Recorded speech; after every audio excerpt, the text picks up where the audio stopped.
Welcome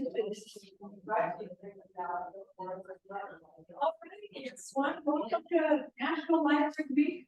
The first day of National Library Week. I'm going to give you a few announcements, and then we're going to have Megan come up and tell us about her book, her business, and all that she's doing in Colby and everywhere else she tries.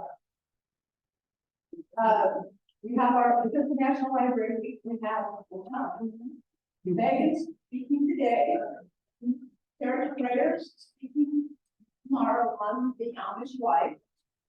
And then on Thursday, we have Phil Dixon, and he's the historian of the Kansas City Monarchs. And he is going to come and talk to us about the Negro Leagues Baseball Museum and also bring artifacts. He's come and spoke during the summer, and we just loved it, and I swear, we were going to get him back. So I want him to come and speak. He's wonderful. And every time I watch the Royals, they're, they wear a special uniform to talk about this. I was like, oh, no, good guy. So I go excited. Saturday is our 19th annual Burger Mystery. And so we have a few more tickets on sale. The title is Burger Maestro, please. And if you've never been, what we do is have dinner. Tickets are $30. You have dinner. Yeah. And then we have things that read and sort of, act out, but they don't act out, like kind of, well, let's call it acting up, okay? Acting up. And then after the different parts of the murder mystery, you're able to solve it. And of course you get a great cup and some kind of coffee or something from town. So that's what we're going to do Saturday night. And then in a couple of weeks, we have discussion leader, Alberta, and she is, she's going to lead us in a discussion on the kite runner. And so if you want to read the book and come to the discussion, you can. Now, if you want the book, you don't have time to read it, you go to the discussion. Anyway, if we have a book, you can be experts. And that is for our reading kickoff, because I didn't. Anyway, even though Judy Kleinsford retired, we hired a new children's librarian, and it happens to be Chelsea Funk, and she will start May 27th. And so she started helping us a little bit here and there, learning the front desk, helping us do a few things here and there. And then at the end of May, she'll come on board. So Katie's doing a lot of the work, and Alicia and Lynn and I are helping, and we're doing summer reading. So we will have summer reading for kids. We will have summer reading for adults and teenagers, and we'll be doing that. And so sign up so that you can play tic-tac-toe, or the kids can have a challenge game. The information is upstairs. It should be there. I forgot to add it. I have a little computer pickup. So and then if you know anybody that is learning English, we have the spell class every Thursday at 6:30 p.m. We do have a Spanish class, and one person learning English while some of our staff members are learning Spanish. And that's Monday morning and 10:15. And then our youth activity center is open for ages 9 to 15 downstairs after hours between 3:30 and 5:30. And in the summer, it'll be 1 to 5 each day. And then we'll also have our aid station where the kids can do their projects or their challenge game. Okay. And then remember, Facebook, our website, and our catalog all tell you when we're closed. That's the best place. Those are the 3 best places to find out. Okay. And then remember, we have Libby. It looks like that on my app on your phone, and you can download ebooks or audio like Matt Traveling, audio book. You can put it through your radio. You can put it on your phone. Put it, put it on your phone. Put it in your ear. You can watch a movie with little lady. You can watch movies. You can get children's scholastic books. You can get cartoons. You can get ebooks, audiobooks, you get newspapers, some magazines. So that's all provided to you by, but I need more library, and library card. And, yeah. So having said that, I'm going to turn it over to Megan. And Megan is, a local author and business person. She wrote, I didn't realize it. I heard that she wrote a book, and I said, what did she write? Knowing that she was into lots of things, and that she did fitness, she taught fitness, and she had a new business selling healthy things. So I asked her if she would speak for us at National Library Week. We'd like to have authors that are local, be able to present, sell books, sign their books, and get the word out. Megan, take it away. All right. Thank you guys. Thank you for having me and hosting me here. They just released this book this year. It's been a huge bucket list item for me. How many of you guys ever write a book before? Yeah. Did you write it? Man, it is a really tricky thing. Because before I wrote this book, I sat down probably 50 times to write a book. I got within 30 pages of it, and I'm like, what am I even talking about? Where am I at? What did I say? It really drove me crazy. So it wasn't until the year before last that I happened to link up with the right people. They kept me accountable, kept me on track. I worked with Dream Starters Publishing, and they really helped me to finally accomplish that goal. And I have to tell you, it is probably one of the best things that I've done in my life. If it never sold one, I really don't care because I accomplished it. So I want to encourage anybody, if you have a book in you, which you all do, to get over to the right people to either hold you accountable, give you some guidance. I definitely invested money into this book to see it through. But there is nothing like having that accomplishment, having a message that you want to get out or a story that you want to tell, and be able to release that to the world because it's forever here at this point. So I want to encourage you guys in that. Again, my name is Megan Jocks. It fits because I'm a personal trainer as well. So we just rolled with that. I really married into the right family for that. My family and I'm actually originally from this area. My mom and dad's name was Yvette and John Holzmeister. They used to run the airport when I was really little. Some of my most fondest memories was playing out in the terminals, and when we came back here, 30 years later, 20 years later, I was extremely happy to see it look the same. It was like walking into a time capsule, and all of a sudden, like, it was the same couches, it was the same trees, and while something was down there, I didn't. I was like, oh my gosh, this is my childhood. When I did come back to, and I was so excited about it, they ended up, I think they put the furniture out there, and I got one of the couches that, I mean, it looked like it had never been sat in before. I tried to believe that it had never been sat in. But either way, I love it, and it's been so fun to be able to come home. I make my kids drive out to the airport every Sunday, do our nice little drive. I'm like, this is where that was at. It was a long time ago. I should probably process that. But that's kind of where I originated from, and then kind of grew up in Oakley, moved to Dallas Fort Worth, met my husband. We have since then, we've been married about 18 years, traveled the whole United States. We were musicians for a long time. So I love being in front of the crowd. I love connecting with the crowd. I love the fact that I actually don't feel like I know very many of you. So I hope I'll get a second to talk to you after this and get to connect with you a little bit. We've been back here for about 3.5, almost 4 years now. COVID and all the craziness, all the things here that are crazy out there. We were in Nashville, Tennessee for the last 9.5 years. And so when all that went on, I was like, why are we doing this? We can go back to the best place on earth and we can just hang out there. And it has truly been that. It's been a great place for my kids. We have 3 children. Ranger right here is 7 years old, and then I've got a 11-year-old daughter, Rhythm, and then my oldest is 14, and his name is Gabriel. So we love small town living. You know, they obviously remember the city. We haven't been here that long, and it was my youngest thinks that I make him famous because people know him where they shouldn't know him, and he's like, "Thanks for making me famous, Mom." Because I don't know how these people know me. We all know now. but for right now, we're just gonna ride on the fact that I'm famous.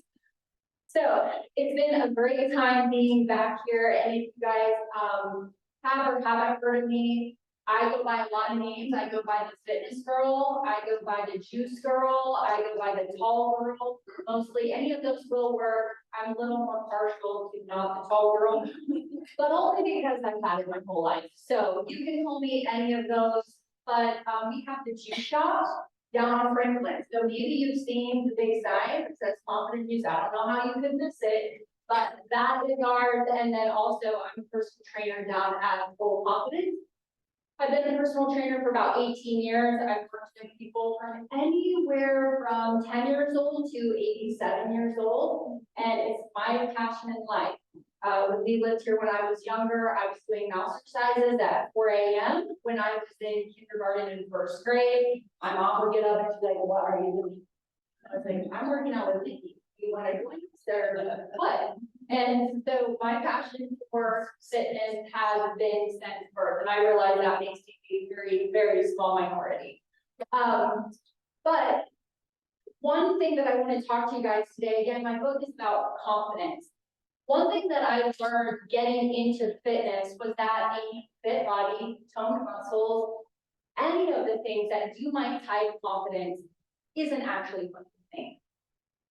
Working in fitness for 18 years, a lot of us think, especially working with women, I primarily work with women, what I found was that it didn't matter if my client hit their goals, it's never good enough. They were never really happy with their bodies, like ever. And so that really kind of got me thinking, but I really didn't know what to do with that. Other clients would come to me, they'd start losing weight, and then they'd start gaining weight. And I couldn't quite figure out what's going on here. Why does this seem to be the way things go? So I was training here about 14 years ago. I worked in the little studio at Hudson, France for a little while. And then we had some stuff. Anyway, long story, I got a lot of long stories. We're just gonna try to stay with this on this one.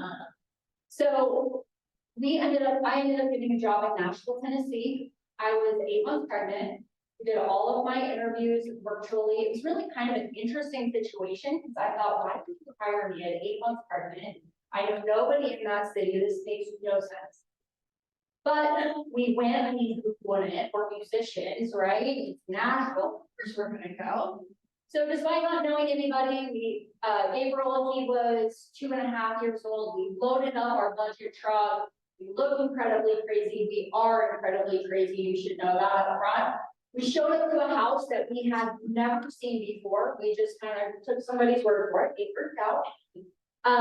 And then I started work at this residential home for women 13 to 32 with life controlling issues is a nice way of saying it. So eating disorders, body image disorders, self-harm, suicide, trafficking, abuse of all kinds.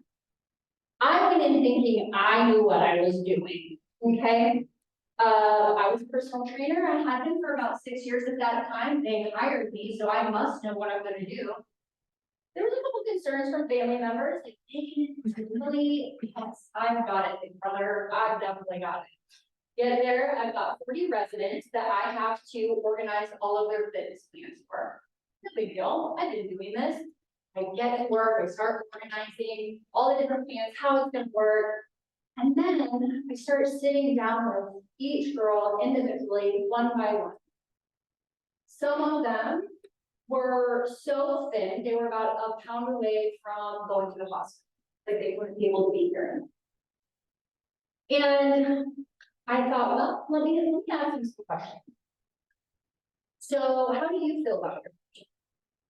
Well, I'm that disgusting. And then they would start to pick themselves apart. This thigh's too big, this arm's too droopy, this earlobe's lower than the other one. On and on and on. I'm gonna warn you all, I'm gonna get way too close to home today. Anything I do is a form of therapy. We brought you a food, and then this is what we're doing, for therapy. And at first, it just was mind-boggling to me. Wow, really? But they're like, how? Your doctors told you you're in critical condition. Your parents are obviously concerned about you, they brought you here. You probably, they honestly, in that space, right, not a lot of friends.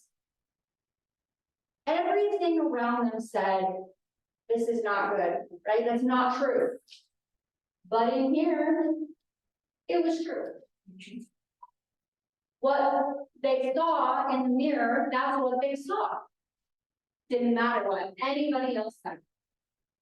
They felt it with their hands, it was that real. So I was sort of ready. I had no idea, right?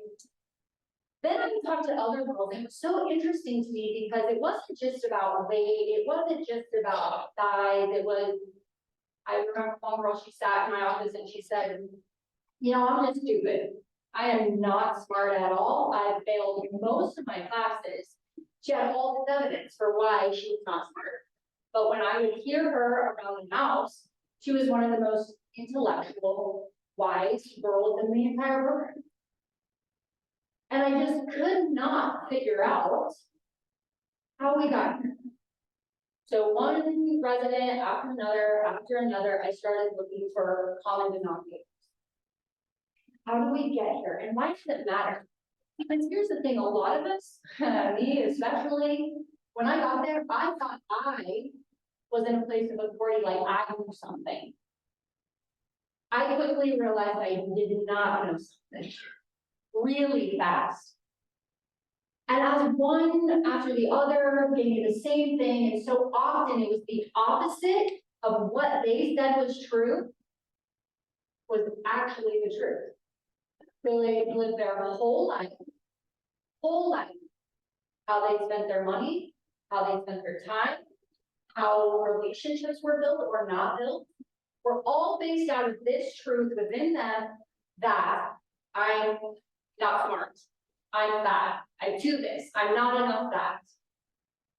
So I started, once this kind of got revealed to me, I was like, what am I believing about myself that I'm so convinced is true, that I see it with my eyes, feel it with my hands. It doesn't matter what anybody else says. I'm convinced it's true. So I started freaking out. Logically. And I started thinking about all the times my husband had called me pretty.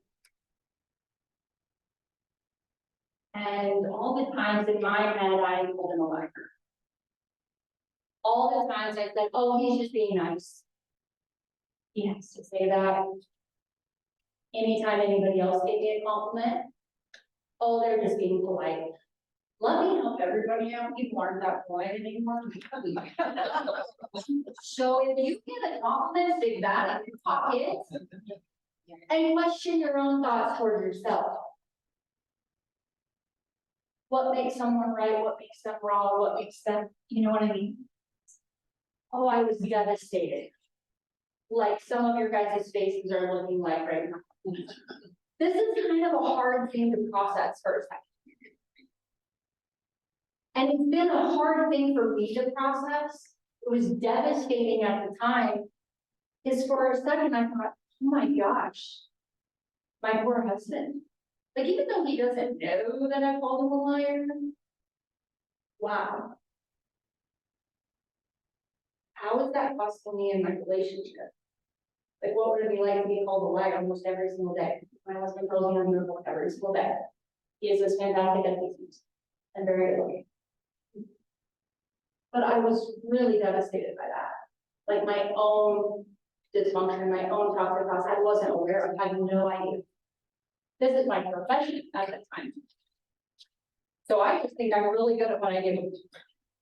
I'm not, I'm just as dysfunctional as anybody that I'm talking to. So I knew I was gonna have to learn something really fast, or I was gonna be arrested. And I've been to small children. So to be quite honest, because I can't be anything but honest, but I was like, all right, God, you're gonna have to teach me something because, if you don't, I will be a resident. And I've got 2 kids and that can happen, so I'm just gonna need you to teach me something different. So I became a student, and it's something that I very much, believe in right now, being a student of life, putting things together. So here's what I found, and I'm gonna give you guys some tools, I'm gonna give you all of the things that I found, and then I might, if we have time, oh gosh, wouldn't that be cool if I didn't tell you how to help it, and I just left you there? You're all mixed up, that's all I've got to say. Vicky says the book is called this, okay, we have some other table and sign. So we better really time this so that I don't leave you guys hanging. First of all, common denominators, things that I was, mind you, what's really crazy is there was not training for this for me. And I kind of like that now because it taught me way more than probably somebody just telling me what to do, because I had to start with myself. I had to know myself first. It was really devastating for me once I kind of realized this. I was looking at 40 women's faces that had come here to get free. And all I had was more rules, more things books said. I didn't actually have freedom myself. So I had to learn quick. So what I started noticing between 0 and 5, 0 and 8, a life is introduced to a child. Somebody said something, it would be an authority figure. More times than not, it's going to be an authority figure. You're looking to your authority figures to define a role. What's right, what's wrong, what's good, what's bad, what's big, what's little, what's acceptable, what's not. You're innocent, you need that authority, you need guidance, right? A lot of things, this isn't some stuff that we were taught, right? This isn't stuff that I was never taught. So people unknowingly, very innocently start shaping our worldview. Kind of like if I took Martina's glasses off her face and put them on me. That's what we do with authority figures in children's lives. We go, here, you can't see yet, so here, wear these glasses, okay? I'm a parent, I don't have the answer for that, so if you need parenting advice. But you start shaping your world. So 0, 5, 0, 8, even, 8 is a little bit old, but you might start hearing your kids say stuff, right? It doesn't always have to come from an authority figure, sometimes it's a thought they have. But without an authority figure to help guide that, that's kind of where we start even seeing generational thought patterns too kind of pop up. Then between 8, 10, 12, kids reaffirm friend groups, right? And what's really interesting is most of the time we attract people that reaffirm whatever lie has already imputed. Okay. Then after that, most people will continue to say, well, I don't want my daughter to have the same issues that I do, right? Because at 12 and onward is living out of that. Then once you become a teenager, you have access to a lot more things. And we think you're being destructive, but really you're just living out of the lie that started way back here. So we try to behaviorally modify. We go, oh, well, she can do this, and she can do that. But the thing is she's not really healed. She's just behaviorally modified. So when we have, emotional eating, we have toxic cycles we go through. We don't value ourselves enough to invest in ourselves, whether that's your fitness, your nutrition. It's how you treat yourself. Everybody's got different things that are important to them, but if you don't think you're good enough to invest in those things, then you just live out of it. It controls your time, your money, your relationships, all that. So as I'm putting these things together and I'm going back and I'm realizing more and more and more for myself, I realized that I had gotten into personal training because I was taught through my family line that a woman's body is the way that you are accepted in love. If you look good, if you're thin enough, if you're fit enough, if you were pretty enough, then you get to be loved. Reaffirmed by different comments made by family members, different comments made by culture, community. So I thought, now, was I conscious of this at the time? Absolutely not. I just thought I liked fitness. Which I did, but a lot of times too, those gifts, those very natural gifts, mouse sizes back here, is genuinely a gift. But by the time you get to 8 or 10, now we have the world influence and all that gets perverted. What I really love to do now is like, I have to do it. I have to do this now because I know that that gives me value and worth. So I'm gonna learn all the things that I can about this thing, and then people will have to love me. Then people will accept me. That's a scary thought. You build your profession off of something you realize is now a lie. And maybe you have that. Maybe if you start looking at your own life and ask, really, why am I where I'm at? What have I believed? Have I believed that it's my job to make everybody happy? So I've just made decision after decision after decision based off of making everybody else. Be a bit of a rabbit hole, we're gonna get there to the tools, okay? A lot of women that come to me, they want me to fix something, right? Fix my legs, fix my arms, fix me. And I try to, but it's not the way they think. Because obviously, my message is more than biceps. I'm popular and not all at the same time. I had one lady come into my office and I said, okay, what are your goals? She said, well, I want to look good in a bathing suit. I said, okay, when was the last time you remember looking good in a bathing suit? She was probably 60 years old. She worked out her whole life. If you saw her, the thing she is a fit 6-year-old. And she thought about it for a really long time, and she said, never. Okay, then we're not gonna fix that in this gen. We're not gonna fix that. I like fitness to be fun. And I don't mean like crazy classes, okay? What I mean is, I want it to be a get to. That you know, whether you come in and lift weights or you don't, you're still loved. Like, that you're still worthy.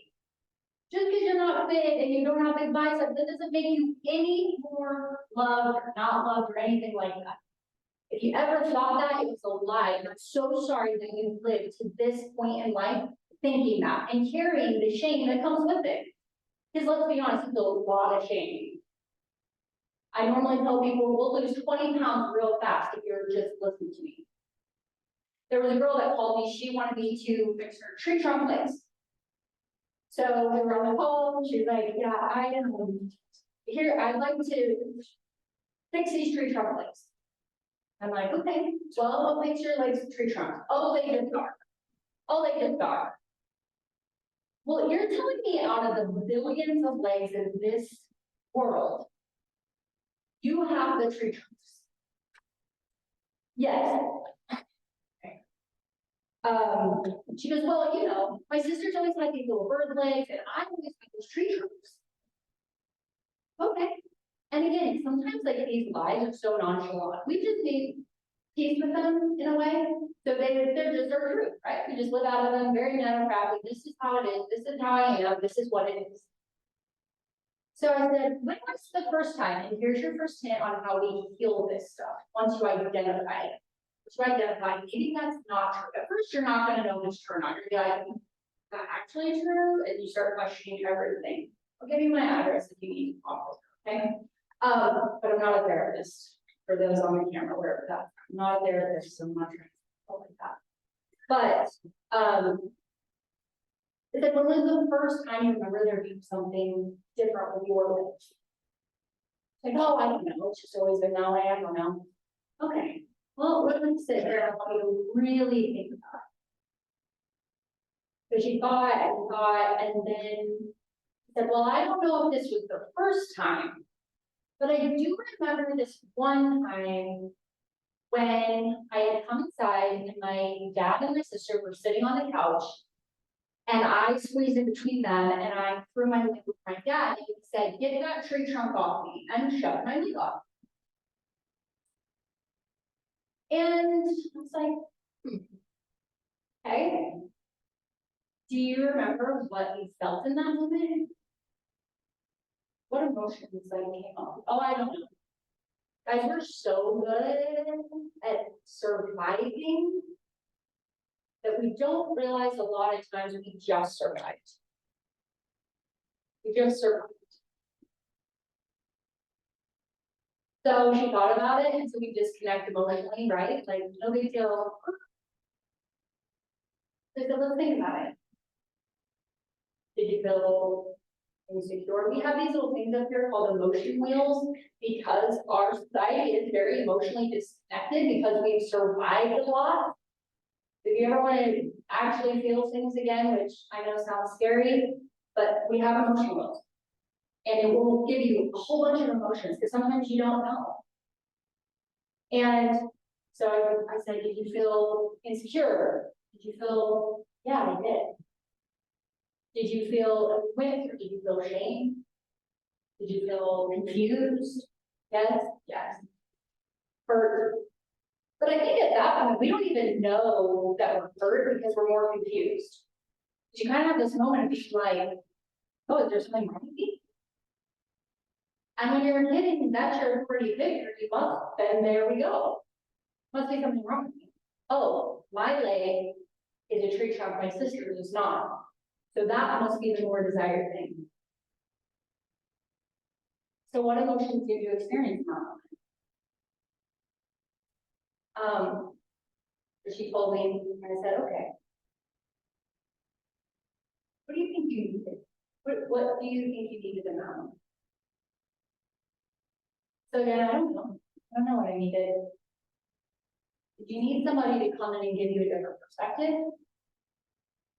What if somebody came into that moment, paused the whole scene and said, hey, I just want to let you know, this is your dad's projection. These are his glasses. This is the structure he has created and he's putting it on you. And you can keep it if you want. But the choice, I think a lot of times we didn't know that we had a choice. We didn't have a choice because we didn't, honestly. But what if somebody came back and said, hey, this is your dad's kind of dysmorphic thinking of what a woman's body should look like. This is his projection onto you. He didn't mean it the way it probably came out, but I know that it hurt. I know that it's confusing. I know that it makes you want to get small and hide. And you can continue to wear those glasses if you want to, but here's how it's going to play out. You're going to go from this moment on for the next 20 years, and you're going to hide your legs. And every summer, you're going to sweat and you're going to be so uncomfortable. You're not going to go to the pool. You're never going to enjoy that anymore. It's going to change what you wear. You're only going to wear dresses that hit you just right on that calf. Because if it's too high, too much leg, and if it's too low, then not enough ankle. I don't know. It's going to control how much money you spend on clothes. Because shorts are a little cheaper than jeans. But you won't know that anymore because you're going to spend whatever money it takes to cover that up. You're always going to be a little distant from your sister because you're always going to view her as a little bit better. People that you view skinnier and fitter and all that, you're going to probably stay away from because they're going to make you more comfortable.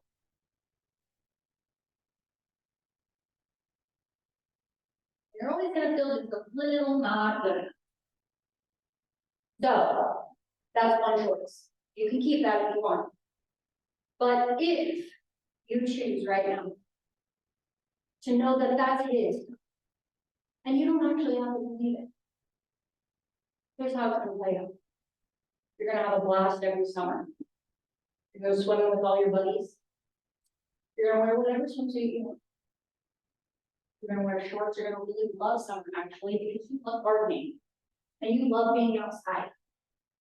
You're a farm. You're gonna be comfortable.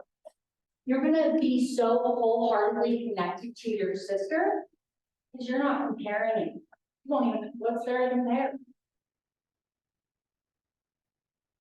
You're not gonna spend ridiculous amounts of money or spend endless frustrating days in the changing room to just try to find a thing that is just right. The reason I go after this so hard, why it's so important for me to give this message, no matter how hard it is to hear, is because I watch women day after day after day, year after year after year, live out of the way. And I watch it cost them everything. One liner. Just one. I have tree trunk legs.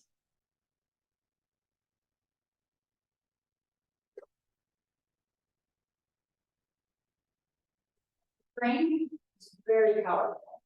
Brain very, very, very powerful. And the power of visualization can actually help your brain to not register something happened the way that it did, if you are able to go back into a memory. Now, let me preface, if you have major traumas, I would suggest getting a therapist. Get a counselor. I'm not that. Something can be obviously very hard, very traumatic, so it's helpful to walk through those memories with somebody.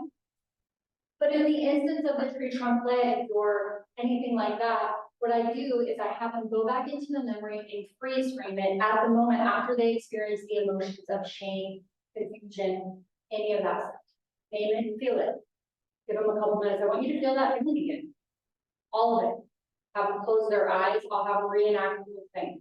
Can you see your dad? Can you see your sister? Can you see the house? What's it smell like in there? The more you can visualize that moment, go back to it, the more your brain gets the opportunity to feel from that moment. That's why a lot of times I can't give you an affirmation. I can't tell you, your legs are fat, just like I couldn't tell the residents that. Nobody could tell them that, but you have to heal it. You can't just go, well, that's just silly, but you know it actively every day. You know it still controls you. You have to heal it. So they'll freeze frame, we go through the emotion, then we do exactly what I showed you. Freeze frame that moment after you've allowed yourself to fully feel what you felt. Go back in as your adult self and give back to yourself what you need. Give yourself a choice. Give yourself the wisdom that you wish somebody would have given you back then. Spend time in that, coach yourself. Give yourself a choice. Then say, Megan, which way would you like to go? What glasses do you want to wear? Do you want to wear your own or do you want to wear somebody else's? Does the cost of somebody else's acceptance that puts you in a cage for the rest of your life seem worth it? You just want to go swimming. Just want to go enjoy your life. Free from my life literature. We got off that phone call. Girl never worked out a day. Never called me for advice again. Because she said, I wear shorts now. And I really love my body. I love summer. I love being with my kid outside. We never picked up a weight. This isn't good for my personal training business, I realize. But then she got to choose what she wanted. That is what that's why I wanted to write a book. That is the pursuing confidence, healing your own stuff. And it is, I think, the third chapter in this. I write about other very crazy moments in my life that actually got me to this place. My husband calls me the queen of confidence because it is truly my message. more than go get fit, more than go drink juice, more than anything, go and heal. And then decide what is best for you. Because if I train you with Martinez glasses on, you're gonna walk different, you're gonna run different, you're gonna see yourself different. So I need you to see through your glasses. That's how we start actually becoming confident. So if you, I hope you feel a little bit empowered, like I didn't just like leave you and you're like, "Ah, I don't have anybody's glasses on and I am not liking it." Hopefully at least you have a little bit of a tool to help you through those moments. Start evaluating, write down what you believe about yourself to be true. Write down everything. Figure out where it came from. Figure out if you want to keep living that way, still believing that way. And what is it costing you to continue to believe those things? I think that's about it. Heather, you want to produce or I pick it up a little bit?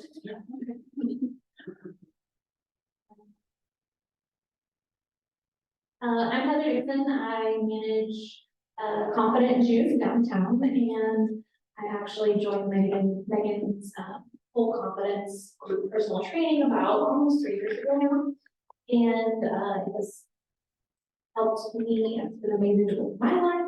But we do have the juice shop. Right now, we are doing construction, remodeling the building downtown. So things are available just pre-order online. We have fresh cold pressed juice, which can be helpful for your health if you're doing things like high blood pressure, cholesterol, illness, lower immunity, allergies, things like that. Fresh fruits and veggies are helpful for that. We press fresh on Friday and pick it up on Saturday. We also have the protein smoothies and chia puddings on Mondays, and then a healthy lunch on Friday, which is usually some type of a bowl. You get to choose your base, lettuce, rice, or cauliflower rice. There's a protein like chicken or beef, and then we also have avocado toast. So right now you can order that on our website. And then you can also book one-on-one consults if you would like to talk to any of our juice therapists to really understand more about it and see how maybe specific things can be helpful for your health journey. And we have some juice here if you'd like to taste them. And also, yeah, some Megan's books as well. And we also have some juice if anybody would like to buy today. But if you have any specific questions, you can always email us. Our business card's there. You can call or text us as well. So we really just love helping our community learn to use food as medicine, as a helpful tool in their health journey, to support their immune system and their bodies so we can do all the things that we want to do there. All right, thank you guys so much. And again, we'll be over here. I'd love to meet a couple of you guys, or all of you. Sorry, not a couple, but all of you guys. If you have a track meet that I have to be out in about 30 minutes. So anyway, I hope you guys have a great day again. Thank you for coming.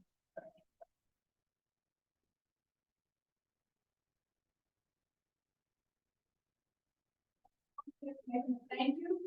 Giving her our Pioneer Memorial Library cutting board because I know